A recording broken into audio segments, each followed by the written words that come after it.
तो फिल्म की शुरुआत होती है और हमें एक साइंटिस्ट और उसकी बेटी वे को दिखाया जाता है। दोनों के ही मुंह पर अजीब सा निशान है जो उनकी खूबसूरती को कम कर रहा था। इस साइंटिस्ट ने अपने ही घर पे एक लैब बनाई हुई थी और काफी अरसे से वो कोई एक्सपेरिमेंट कर रहा था। वे इस टाइम एक फूल की पिक्चर बना रही थी जिसे क्रॉप फ्लावर कहते हैं। उसके डैड उसे इस फ्लावर के बारे में बताते हैं कि इसकी हीलिंग पावर बहुत ज्यादा है और ये कई सालों में एक मर्तबा जंगलों के बीचों बीच उगा पाया जाता है। साइंटिस्ट बताते हैं कि उन्होंने इस फ्लावर को कई मर्तबा अपने एक्सपेरिमेंट में भी इस्तेमाल किया है। खैर काफी दिनों के बाद वो साइंटिस्ट एक ऐसा सीरम बनाने में कामयाब हो ही जाता है जिससे वो अपने मुंह के निशान को छुपा सकता था। उसने एक ऐसा सीरम बनाया था जो दो चीजों के टिश्यूज को आपस में मिला सकता था। वो अब एक स्किन का टुकड़ा काटता है और उस पर वो केमिकल लगाकर अपने फेस पे चिपका लेता है। चेहरे पर लगते ही स्किन का वो टुकड़ा बढ़ने लग जाता है, उसके टिश्यूज जनरेट होने लगते हैं और वो स्किन आहिस्ता आहिस्ता करके उसके जख्म के साथ उसके मुंह को भी ढांपने लग जाती है।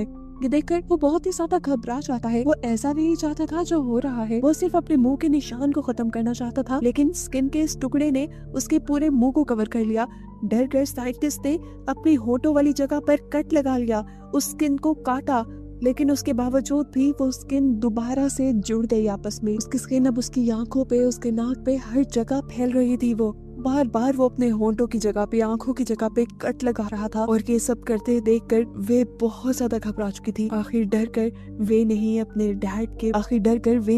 डैड के जिस्म में एक चाकू स्टैब करते हुए उन्हें मार डाला। इस हादसे से वे टूट जाती है। उसने अपने डैड को मार दिया था और अब उसके पास कोई भी नहीं था। वक्त गुजरता रहता है, वे पढ़ती रहती है। वे पढ़ाई में अपने डैड की तरह ही बहुत ज्यादा अच्छी थी और इसी वजह से उसे यूएस की एक बड़ी यूनिवर्सिटी में स्कॉलरशिप भी मिल गई और वो अपना होम टाउन छोड़कर यूएस चली गई। यूएस में वे अपनी एक आंटी के पास रहने वाली थी जिसकी एक बेटी एंजी भी थी और एंजी वे के आने पे खुश नहीं थी क्योंकि उसे अपना रूम जो शेयर करना पड़ रहा था। फिर वे अब रूम में जाती है और एक छोटा सा टेम्पल बना लेती है जिसमें अपने डैड की पिक्चर रखती है। पता चलता है कि वो अपने डैड को ही गॉड मानती थी और उन्हीं की पूजा करती थी। थोड़ी देर बाद हम वे के पास उसके डैड की ही कुछ नोट्स और चीजें देखते हैं और हमें पता चलता है कि वे अभी तक वो एक्सपेरिमेंट कर रही है जिसकी वजह से उसके डैड मारे गए थे। अगले दिन वे की यूनिवर्सिटी का पहला दिन था। यूनिवर्सिटी जाते हुए उसे रास्ते में एक आदमी मिलता है जो होमलेस था और यहीं बैठा रहता था। उसका चेहरा बहुत ही ज्यादा बिगड़ा हुआ था। वे कुछ सेकंड तक उसे देखती रही। इस आदमी ने वे की मदद भी की उसे यूनिवर्सिटी का रास्ता बताने में, जिसके बाद वे वहाँ से चली गई। क्लास में आने के बाद प्रोफेसर बहुत ही फख्र से वे का इंट्रोडक्शन पूरी क्लास से करवाते हैं क्योंकि वे ने एंट्री टेस्ट में 100% स्कोर किया था और ये सालों में पहली मर्तबा हुआ था। क्लास खत्म होने के बाद वे अपनी साइंस लैब आती है और यहाँ से कुछ चीजें लेने की कोशिश करती है। जो करते हुए उसे प्रोफेसर देख लेते हैं और उससे पूछते हैं, तुम यहाँ क्या कर रही हो? वे बताती है कि मैंने कुछ एक्सपेरिमेंट करने हैं जिसके लिए मैं यहाँ से कुछ चीजें लेना चाहती हूँ। प्रोफेसर उससे कहते हैं, इस तरह यहाँ से चीजें लेकर जाना अलाउ नहीं, लेकिन हाँ अगर तुम मेरी लैब असिस्टेंट बनो तो तुम यहाँ की चीजें इस्तेमाल कर पाओगी। वे प्रोफेसर को बताती है कि मेरे डैड भी एक साइंटिस्ट थे और मुझे उन्हीं की रिसर्च आगे बढ़ानी है। उसके हाथ में रिसर्च वाली डायरी भी थी जिसे प्रोफेसर अब देखने लगे और इसे देखकर वो बहुत ज्यादा हैरान हुए। वे के जाने के बाद उसने वे के डैड के बारे में सर्च किया और उन्हें पता चला कि वे के डैड सच में बहुत जीनियस साइंटिस्ट थे, लेकिन फंडिंग ना मिलने की वजह से वो अपने किसी भी एक्सपेरिमेंट पर पूरी तरह काम नहीं कर पाए। सीन कट होकर दूसरी तरफ दिखाया जाता है कि वे की कजन एंजे की दो दोस्तें उसके घर पे आई हैं। वो यहाँ वे का सामान छेड़ने लगती हैं और इस दौरान उन्हें खून से भरे हुए कुछ टूल्स, एक्सपेरिमेंट से रिलेटेड अजीबोगरीब चीजें और डरावनी एक्सपेरिमेंट की पिक्चर्स नजर आती हैं, जो देखकर ये तीनों घबरा जाती हैं। खैर अब अगला दिन होता है और हम देखते हैं कि एंजी आज भी अपनी फ्रेंड्स के साथ बैठी हुई थी। वे को उन्हें देखकर बहुत अच्छा लगा। वे भी इस तरह दोस्त बनाना चाहती थी, इसीलिए उनके पास जाकर उसने खुद ही से दोस्ती का हाथ बढ़ाया और इन सबको लंच की ऑफर की। वे के चेहरे के निशान की वजह से ये लोग वे से कतराते थे। वो जाना नहीं चाहते थे, लेकिन फिर भी उन्होंने रेस्टोरेंट जाने पे हामी भर ली। लेकिन वहाँ जाकर उन्होंने जब वे को अजीब तरीके से खाता देखा तो वो वे को रेस्टोरेंट पे अकेला ही छोड़कर भाग गई। वे ने वो सारा खाना पैक करवाया और बाहर आकर उस होमलेस आदमी को दे दिया जिसका मुंह खराब था। यहाँ वो उस होमलेस आदमी से बातें भी करती है क्योंकि आज वो बहुत ज्यादा उदास थी।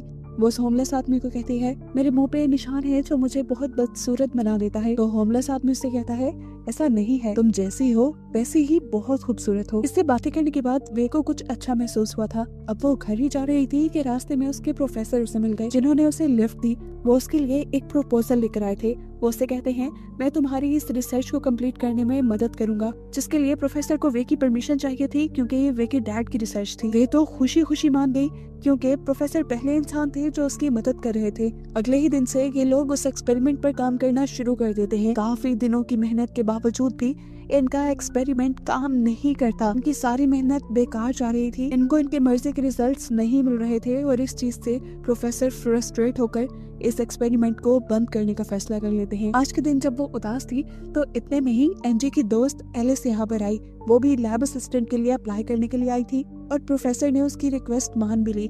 घर जाते हुए वो एनजी के साथ ही जाती है और रास्ते में वो एनजी से पिछले दिनों के लिए माफी मांगकर उससे दोस्ती भी कर लेती है। इस टाइम एलिस के पास एक पोस्टर था जिसमें उसी फ्लावर की तस्वीर थी, जो फ्लावर उसके डैड एक्सपेरिमेंट में यूज किया करते थे। ये देखते ही वे के दिमाग में बहुत सी खिचड़ी पकने लगी। उसे पता चला कि ये फ्लावर पास की ही एक एग्जीबिशन में लगाया गया है। ये पढ़कर उसे अपने डैड की बात याद आई कि उनके एक्सपेरिमेंट के लिए उस फ्लावर का होना बहुत जरूरी था। इसलिए उसने फैसला कर लिया कि वो इस फ्लावर को हासिल करके रहेगी। रात होने पर वो चुपके से उस करीबी फार्म हाउस में जाती है और एग्जीबिशन से उस फ्लावर को चुरा लाती है। फ्लावर को चुरा कर वो ले आती है साइंस लैब में और वहाँ पर अपना एक्सपेरिमेंट करना शुरू कर देती है। साइंस लैब में प्रोफेसर और एलिस पहले से ही छुपे हुए थे, जिन्हें वे ने अपने एक्सपेरिमेंट के जोश में नोटिस ही नहीं किया। उसने उस फ्लावर में से एक्सट्रैक्ट निकाला और उसे अपने एक्सपेरिमेंट के अंदर ऐड कर दिया, जिसके बाद उसने अपने पाँव की स्किन काटी और उसके 2 टुकड़े करके उस पे वो सीरम अप्लाई किया और हैरानकुन तौर पे उस सीरम ने आपस में स्किन के दोनों टुकड़ों को जोड़ भी दिया। अब जहाँ से उसने अपनी स्किन उतारी थी वो वहाँ पे यही सीरम लगाती है और अपना स्किन का ही टुकड़ा लगा देती है। देखते देखते स्किन दोबारा जनरेट हो जाती है, यानी वहाँ पर दोबारा स्किन बनने लग जाती है। प्रोफेसर खिड़की से हैरान होकर ये सब कुछ देखते रहते हैं। वो फौरन ही एलिस को यहाँ से भेज देते हैं और फिर वे के पास आते हैं और उससे पूछते हैं, आखिर तुम क्या कर रही हो। वे प्रोफेसर को एक्सप्लेन करती है कि किस तरह उस फूल के सिरम ने उनके एक्सपेरिमेंट को कामयाब कर दिया था। अब उनका एक्सपेरिमेंट काम कर रहा था। वो जब अपने पाँव की स्किन प्रोफेसर को दिखा रही थी उस टाइम पर एलिस कुछ गलत समझकर उन दोनों से जेलस होने लगी और उसने वे की अजीबोगरीब पिक्चर्स भी ले ली, जिसके बाद उसने आकर वे को डांटा और वो वे को यहाँ से ले गई। वे एलिस के इस तरह अचानक आने पर घबरा गई थी। घबराहट में वो अपनी नोटबुक भी यही लैब में छोड़ गई, जिसे देखकर प्रोफेसर बहुत ज्यादा खुश हो गए। एलिस ने अब तक वो फोटो वे की कजन एनजी को भी भेज दी थी, जबकि यहाँ पर प्रोफेसर वे की डैड की डायरी को इंग्लिश में ट्रांसलेट करने की कोशिश में लग गए थे।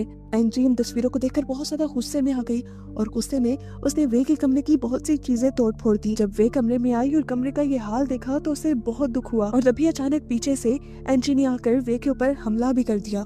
वे अपने आप को बचाने की कोशिश कर रही थी, लेकिन एनजी ने पूरा जोर वे को मारने पर लगाया हुआ था। ऐसे में वे पास पड़ा हुआ पेन उठाकर एनजी को अपने से दूर करने की कोशिश जब करते हैं तो वो पेन एनजी के गले में स्टैब हो जाता है, उसके गले में आर पार हो जाता है और वहीं पर एनजी की मौत हो जाती है। हालांकि वे का उसे मारने का कोई इरादा नहीं था, लेकिन फिर भी एनजी मर गई। घबराहट में वो एनजी की बॉडी को उठाकर वॉशरूम में छुपाने के लिए ले जाती है। अब वो इस बॉडी का क्या करती, उसके दिमाग में अजीबोगरीब ख्याल आने लगे। उसने एनजी की स्किन काटना शुरू कर दी। एनजी की मुंह की पूरी स्किन उतारने के बाद वो अपना बनाया हुआ सीरम अपने मुंह पे इंजेक्ट करती है और वो पूरी की पूरी स्किन अपने मुंह पे लगा लेती है। वे के फेस के टिश्यूज और एनजी की स्किन के टिश्यूज आपस में मिल जाते हैं और वे बिल्कुल एनजी जैसी दिखने लगती है। अभी तक एनजी की मॉम कहीं गई हुई थी, जैसे ही वो घर लौटी तो वे को ही एनजी समझकर उन्होंने गले लगा लिया और प्यार करने लगी। वे को ये अच्छा रास्ता लगा। उसने अब अपने आप को वे में बदला ही नहीं। सुबह होने पर उसने एनजी के ही कपड़े पहने और एनजी का हुलिया बनाकर वो एनजी की लाइफ एंजॉय करने लगी। जब यूनिवर्सिटी गई तो सबसे पहले उसे एनजी का बॉयफ्रेंड मिला। पहली मर्तबा कोई लड़का उसके इतने करीब आया था। वे को बहुत ही अच्छा एहसास हुआ। वो अब एनजी के फेस के साथ एनजी की लाइफ एंजॉय करने लगती है और इससे एहसास होता है कि वे के जिस्म में उसकी लाइफ बहुत ज्यादा बोरिंग थी। एनजी के अच्छे दोस्त भी थे, उसका बॉयफ्रेंड था, उसकी प्यार करने वाली मॉम थी। वो एनजी के बॉयफ्रेंड के साथ डेट पे भी चली जाती है, जहाँ पर जब ये दोनों एक दूसरे के करीब आ रहे थे तो तभी अचानक से वे के फेस से एनजी की स्किन उतरने लगी। ये देखकर वो लड़का बुरी तरह घबरा गया। इतना क्रीपी था ये सब। वो लड़का इस सब से डरकर वे से पीछे भागने लगा। पीछे होते हुए उसने एहसास ही नहीं किया कि पीछे स्लोप थी जिससे वो नीचे गिरकर खुद ही मर गया। वे डरते हुए अब घर आ जाती है और घर आकर अपने डैड की नोटबुक ढूंढने लगती है, क्योंकि उसे नोटबुक में स्किन को हमेशा परमानेंट लगाने का राज हो सकता था। उसे अपने डैड की नोटबुक नहीं मिलती क्योंकि वो तो प्रोफेसर के पास थी, लेकिन इस टाइम उसके पास थोड़ा सा सिरम था जिसे वो निकाल कर दोबारा अपने स्किन में इंजेक्ट करके एंजी का फेस दोबारा ले लेती है। दूसरी तरफ प्रोफेसर को दिखाया जाता है जो अब उस फ्लावर की तलाश में निकले हैं, जो फ्लावर उस एक्सपेरिमेंट को कामयाब बना सकता था। फूल को ढूंढते हुए इस टाइम प्रोफेसर को उनके ट्रांसलेटर की कॉल आती है, जो असल में उस नोटबुक को इंग्लिश में ट्रांसलेट कर रहा था। वो बताता है कि ये एक्सपेरिमेंट बहुत ही ज्यादा खतरनाक है, इस एक्सपेरिमेंट को करना रिस्क में लेकर आ सकता है। वो साफ लफ्जों में प्रोफेसर को ये एक्सपेरिमेंट फौरन बंद करने को कह रहा था, लेकिन प्रोफेसर उसकी एक नहीं सुनते। अब वे यूनिवर्सिटी में आती है अपनी डैड की बुक लेने के लिए। लैब में तो उसे कहीं अपने डैड की बुक नहीं मिलती, क्योंकि वो प्रोफेसर ने अपने ट्रांसलेटर को दे दी थी। इसलिए वो प्रोफेसर को कॉल करती है, तो प्रोफेसर उसे बताते हैं हाँ वो बुक मेरे पास है, लेकिन अब वो तुम्हें नहीं मिलेगी क्योंकि वो एक्सपेरिमेंट अब मैं अपने नाम से पब्लिश करूंगा। ये सुनकर वे को बहुत ज्यादा गुस्सा आया, लेकिन वो कुछ कर नहीं सकती थी, इसलिए चुपचाप वहाँ से चली गई। यूनिवर्सिटी से बाहर निकलते ही उसे ईव नजर आ जाती है। उसे पता चलता है कि ईव का भी प्रोफेसर के साथ अफेयर चल रहा था। अब प्रोफेसर का गुस्सा उसने ईव पे ही निकालने का सोचा। एनजी बनकर उसने ईव को घर पे इनवाइट किया और ईव आ भी गई। उसके आते ही वे ने उस पर गुस्से में हमला कर दिया। ईव भी परेशान हो गई और अपने आप को बचाने के लिए छुपते हुए गार्डन में पहुंच गई, लेकिन वे ने उसे यहाँ भी पकड़ लिया और एक ड्रिल मशीन से उसके ऊपर हमला करते हुए उसे मार डाला। ईव को मारने के बाद वो ईव की स्किन भी उतार लेती है और अपने मुंह पे लगा लेती है। अब वो बिल्कुल ईव की तरह दिखने लगी थी। उसने अपने बालों को भी ईव जैसा कर लिया और कपड़े शपड़े भी ईव के पहनकर बिल्कुल ईव जैसी बनने लगी। उसके फोन को देखते हुए उसने ईव का स्टाइल भी कॉपी किया ताकि कोई भी उसे पहचान न पाए। इस सब के दौरान हम देखते हैं कि नेबर्स का डॉग ये सब देखकर बहुत ज्यादा भौंक रहा था, इसीलिए नेबर्स ने पुलिस में कॉल कर दी। लेकिन पुलिस वाले जब घर आए तो उन्होंने ईव को टॉवल में देखा और उसे कुछ भी कहे बगैर चले गए। सुबह होने पर जब वो ईव की शक्ल में यूनिवर्सिटी जाती है तो उसे बहुत अच्छा लगता है, क्योंकि ईव एक बहुत ही पॉपुलर स्टूडेंट थी। उसे देखकर सब खुश हो जाते हैं। अब ईव की शक्ल में वो प्रोफेसर के घर जाती है। वो जानती थी कि यहाँ से उसे अपने डैड की नोटबुक मिल जाएगी। प्रोफेसर भी ये नहीं जानते थे कि ईव की शक्ल में वो वे है, इसलिए प्रोफेसर उसे घर में एंट्री दे देते हैं। वे पूरे घर में अपने डैड की नोटबुक ढूंढती है, लेकिन उसे कहीं नहीं मिलती। उससे में वो वापस आ गई। रात होने पर उसने जो दोनों मर्डर किए थे सबसे पहले उनको छुपाया। एनजी और वे की बॉडी को उसने पूल में डाल दिया और फिर एनजी और ईव के मोबाइल चेक करने लगी, जहाँ पर उसे अपनी और प्रोफेसर की वो पिक्चर मिल गई जिसके जरिए एलिस उसे बदनाम करना चाह रही थी। उसने यही पिक्चर अब प्रोफेसर के खिलाफ इस्तेमाल की और वो पिक्चर्स अथॉरिटीज को ईमेल कर दी। जब अथॉरिटीज को पता चला कि प्रोफेसर अपने फायदे के लिए लड़कियों का इस्तेमाल कर रहे हैं तो उन्होंने फौरन ही प्रोफेसर को पुलिस में अरेस्ट करवा दिया। लेकिन प्रोफेसर की अथॉरिटी भी बहुत ज्यादा थी। अगले ही दिन वो बेल पे छूट गया और घर आकर वही एक्सपेरिमेंट स्टार्ट कर दिया जो असल में वे के डैड का था। स्टेप बाय स्टेप फॉलो करने के बाद आखिर उसने भी सीरम बना ही लिया और 2 स्किन के टिश्यूज को जोड़ने की कोशिश की। हैरानकुन तौर पर उस केमिकल की वजह से 2 स्किन के टिश्यूज जुड़ गए, यानी उसका एक्सपेरिमेंट भी कामयाब हुआ। इस कामयाबी पे प्रोफेसर की खुशी की कोई इंतहा ही नहीं थी। इसी दौरान हम देखते हैं कि वे यानी ईव यहाँ पर आ जाती है। असल में ईव की शक्ल में वे यहाँ आ जाते हैं, जिसे देखकर प्रोफेसर और भी ज्यादा एक्साइटेड हो जाते हैं और उसे अपने लिविंग रूम में बिठाकर अपने लिए कुछ खाने पीने को लेने चले जाते हैं। अब वे को तो यहाँ पे अपनी नोटबुक चाहिए थी।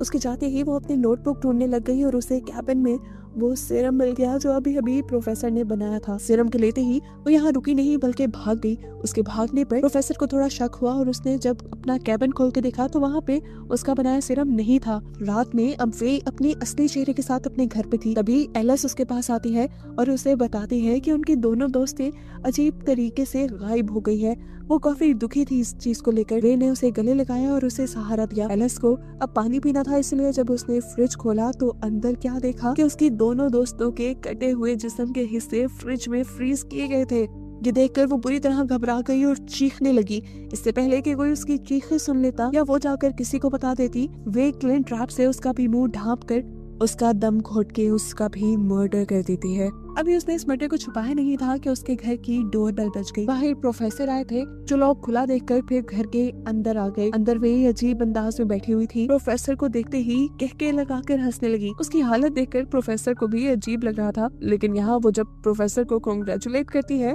उनके एक्सपेरिमेंट के कामयाब होने पर तो प्रोफेसर भी खुश हो जाते हैं। लेकिन फिर वे गुस्से में कहती है ये तुम्हारा नहीं, मेरे डैड का एक्सपेरिमेंट था। प्रोफेसर अब वे की बातों को इग्नोर करते हुए फ्रिज की तरफ बढ़ते हैं अपने सीरम को लेने के लिए, और जैसे ही फ्रिज खोलते हैं तो वहां मरी हुई लाशें देखकर उनका भी दम निकल जाता है। अब उस आदमी को कंट्रोल करना काफी मुश्किल था, लेकिन वे ने यहाँ पे भी चालाकी दिखाई और एक बेहोश करने वाला इंजेक्शन प्रोफेसर के गले में स्टॉप करते हुए उसे बेहोश कर दिया। कुछ देर बाद जैसे ही प्रोफेसर को होश आया तो उन्होंने देखा कि वे ने उसकी पूरी बॉडी की स्किन उतार दी थी। ये देखकर वो जोर जोर से चिल्लाने लगे। अब वही वो सीरम भरकर प्रोफेसर को लगा रही थी और उसके बाद एक स्किन का टुकड़ा वो प्रोफेसर के जिस्म पे लगा देती है। ये स्किन खुद ब खुद बढ़ने लग जाती है, जैसे वो मूवी के स्टार्ट में किम के डैड साइंटिस्ट के मुंह पे बढ़ने लगी थी। वे ने इस टाइम प्रोफेसर के मुंह में एक स्ट्रॉ रख दिया था। स्ट्रॉ के अलावा वो स्किन हर जगह फैलने लग गई। स्किन की वजह से प्रोफेसर का दम घुटने लगा और कुछ ही देर में वो मारे गए। मरने से पहले उसने जो चीखें मारी थी वो नेबर ने सुन ली थी, इसलिए नेबर ने दोबारा पुलिस में इन्फॉर्म कर दिया।